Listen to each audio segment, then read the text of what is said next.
Hi friends, எல்லோரும் எப்படி இருக்கீங்க? நாங்கள் ரொம்ப நல்லா இருக்கோங்க. இதுதான் என்னோடய ஃபர்ஸ்ட் விலாக். ரொம்ப நர்வஸாகவும் இருக்குது, அதை விட பல மடங்கு சந்தோஷமாக இருக்குது இந்த விலாகை வந்து உங்கள்கிட்ட ஷேர் பண்ணிக்கிறதுல. இன்றைக்கி காலையில் தாங்க சென்னையிலேருந்து ஊருக்கு வந்தோம். இந்த தோட்டத்தை அழகாக ரசிக்கிறதுக்கே வந்து ஒரு நாள் ஃபுல்லாக கூட பத்தாது. அப்படியே தோட்டத்தை அழகாக ரசிச்சுட்டு இந்த கிணற வந்து பார்த்த உடனே மனசுக்கு ரொம்ப கஷ்டமாயிடுச்சுங்க. இந்த கிணறு மேலே வரைக்கும் தண்ணி இருக்கும். மேலே வந்து அப்படியே நீச்சல் அடிச்சிட்ருப்போம். தண்ணி ஃபுல்லாக இருக்கும்.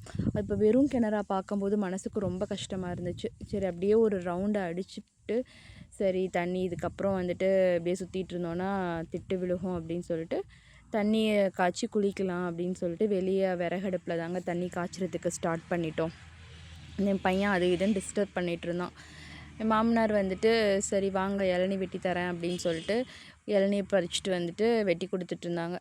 அது சின்னவனுக்கு வந்து கரெக்டாக இளநியோட சேர்த்து குடிக்க தெரியாது. நாங்களும் சொல்லிட்டோம், அப்படியே குடித்தாதாண்டா அது வந்து டேஸ்ட்டேன்னு அப்படின்னு சொல்லிட்டோம். இருந்தாலும் அவன் வந்து எனக்கு வேணாமா, நீங்கள் எனக்கு செம்பிலே ஊற்றி கொடுங்க அப்படின்னு சொல்லிட்டு உள்ளே வந்து செம்பை எடுத்து அதில் வாங்கி குடிச்சிட்ருக்காங்க.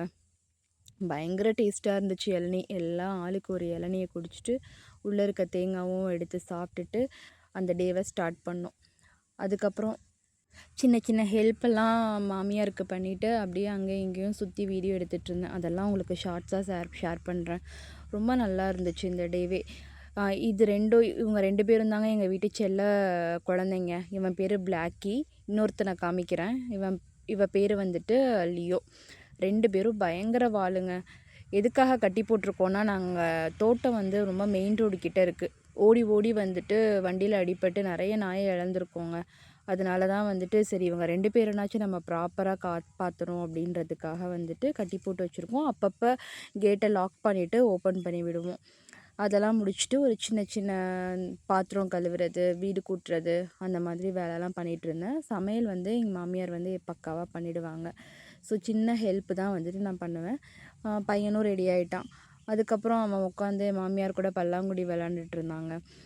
ஸோ இந்த மாதிரி சின்ன சின்ன விஷயந்தாங்க நம்ம லைஃப்பில் வந்துட்டு சேவ் பண்ணி வச்சுக்கணும். நம்ம பிஸி லைஃப்பில் அங்கே இங்கேன்னு ஓடிட்டுருக்கும்போது இந்த சின்ன சின்ன சந்தோஷத்தை இழந்துடுவோம். இதெல்லாம் நம்ம அப்படியே சேவ் பண்ணி நம்ம மெமரீஸாக வச்சுக்கிட்டோன்னா அதுவே நமக்கு வந்து வாழ்க்கையில் வந்து ஒரு பெரிய பூஸ்டப்பாக இருக்கும். துணியெல்லாம் துவைச்சி முடிச்சுட்டு கொஞ்சம் டேங்க் வந்து ப்ராப்ளமாக இருக்குது. அதனால மோட்டார் ஓடும்போதே கொஞ்சம் தண்ணியெல்லாம் ஃபில் பண்ணி வச்சுக்கலான்னு சொல்லிட்டு அவங்க தூக்கி தூக்கி குடம் கொடுத்தாங்க. நான் வந்து தண்ணியெல்லாம் ஃபில் பண்ணியாச்சு. துவைச்சிருக்க துணியெல்லாம் வந்து காய போட்டாச்சு. இவன் வந்து நாங்கள் வீடியோ எடுக்கிறத டிஸ்டர்ப் பண்ணுவேன் அப்படின்னு சொல்லிட்டு முன்னாடி நின்று சிலம்பம் சுற்றிட்டுருக்கான். எல்லா துணியும் காய போட்டு முடிச்சதுக்கப்புறம் என் அத்தையும் நிலாவும் வந்து விளக்கமாறு கிழிக்கிறதுக்கு ஸ்டார்ட் பண்ணிட்டாங்க. பிள்ளைங்களுக்கு ஃபிசிக்கல் ஆக்டிவிட்டியே இங்கே வந்தால் தான். ஏதாச்சும் ஒரு வேலை அத்தை பண்ணுவாங்க. அதில் அவங்க கூட சேர்ந்து இன்வால்வ் ஆகி இவங்களும் அந்த வேலையை பண்ண ஆரம்பிச்சிருவாங்க. இது தாங்க என் வாழ்க்கையில் இன்றைக்கி நடந்த இன்ட்ரெஸ்டிங்கான விஷயங்க.